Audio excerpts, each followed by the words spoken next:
Je vois trop de gens qui perdent leur énergie. Le détachement est bien plus efficace que de supplier des gens de te traiter correctement. Mais ouais, je vois trop de gens, ils se plaignent, voilà. Oh, ils m'écoutent pas assez, ils me respectent pas assez, il me manque de respect, il a pas assez d'empathie avec moi. Quand j'ai un problème, il m'envoie chier. Puis il est fuyant, un coup il est là, un coup il est pas là. Quand je fais une critique sur son comportement, il me renvoie la faute sur moi, alors que c'est moi à la base qui a un problème et qui est constaté qu'il y a un comportement abusif. Bref, je vois des gens, ils essayent d'expliquer, ils essayent de réparer, ils se justifient, ils s'accrochent à la relation, ils portent la relation tout seuls, ils essaient de créer la discussion tout seuls. Ils essayent d'avoir l'attention qu'ils pensent mériter. Faire comprendre à l'autre qu'ils sont censés être une priorité. J'ai bien dit une priorité, pas la priorité, mais une priorité dans leur vie, tu vois. Et ils expliquent, et ils se justifient. Ils commencent aussi des fois à envoyer des pics, tout ça. Ils se disent non, mais il faut que je sois patient, parce que tu comprends, il n'a pas eu beaucoup de relations avant, donc je suis sa première relation sérieuse, donc il sait pas trop comment s'y prendre. Eh, il y a un moment, faut arrêter, hein. Oh, réveille-toi là. Tu perds ton énergie. Arrêtez d'essayer de faire comprendre à l'autre comment vous voulez être traité.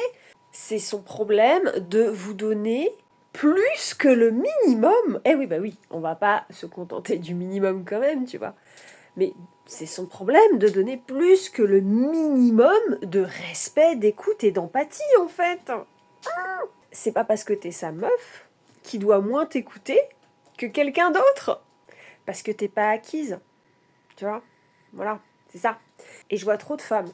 Elles croient que ne pas se montrer acquise, c'est jouer à fuis-moi, je te suis. C'est jouer à prendre des distances, ghoster l'autre, machin. Non, c'est pas ça. Ça, c'est de la manipulation, tu vois. Non, ça c'est nul. Tu peux prendre, tu vois, tu fais une petite boule de papier, tu jettes à la poubelle, c'est fini. Ces plans-là, c'est saut 2020, tu vois. Non, non, non, ne pas se montrer acquise, c'est quoi? C'est avoir des standards, c'est savoir ce que tu vaux, comment tu veux être traité, savoir que tu veux être respecté à une certaine valeur et que sinon la relation elle vaut pas le coup en fait. Et du coup ça veut dire que, tu vois, je vais dire un truc très simple. Tu vois, je vais te dire un truc très simple. Être acquise, c'est quoi? C'est, quelle que soit la manière dont on te traite, tu restes. Et le mec il se dit quoi? Bon, de toute façon, que j'ai de l'empathie ou pas avec elle, que je l'écoute ou pas, que je prenne en considération ses problèmes ou pas, elle reste. Elle est acquise. C'est ça être acquis.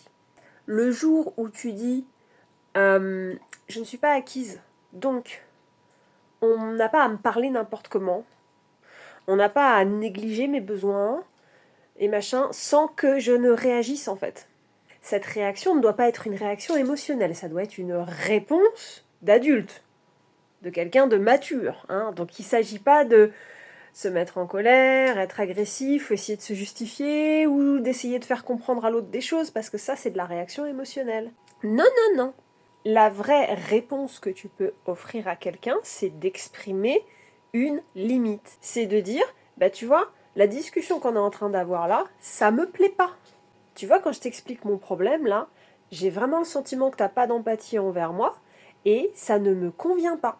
En fait, exprimer une limite, c'est exprimer ton mécontentement.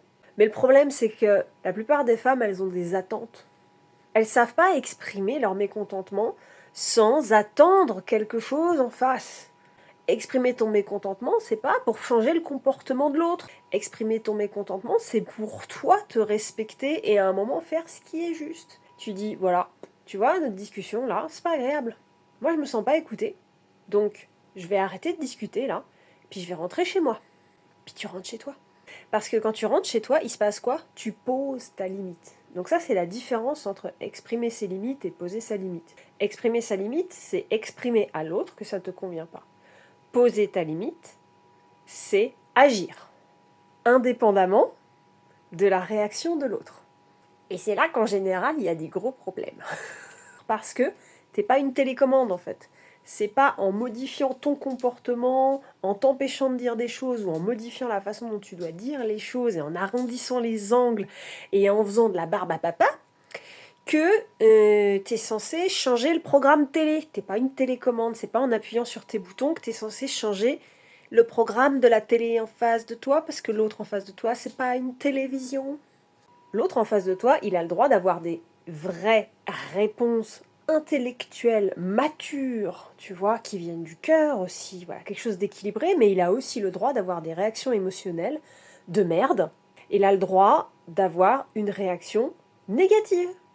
Parce qu'en fait, si tu ne donnes pas le droit à l'autre d'avoir une réaction négative quand tu exprimes ta limite, ça veut dire que tu ne donnes pas la liberté à l'autre d'être lui-même et que tu ne veux pas voir la vérité.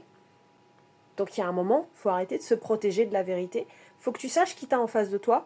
Et pour savoir qui t'a en face de toi et si la relation est viable ou pas, si tu peux passer le reste de ta vie avec cette personne ou pas, eh ben il va peut-être falloir que tu dises les vraies choses, les choses difficiles, les choses de la vie, les choses qui sont du quotidien, le dur, le réel, tu vois.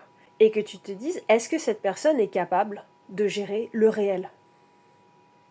Et le réel, c'est que toi, tu es un être qui a aussi des envies, des limites, des besoins, des émotions. Voilà.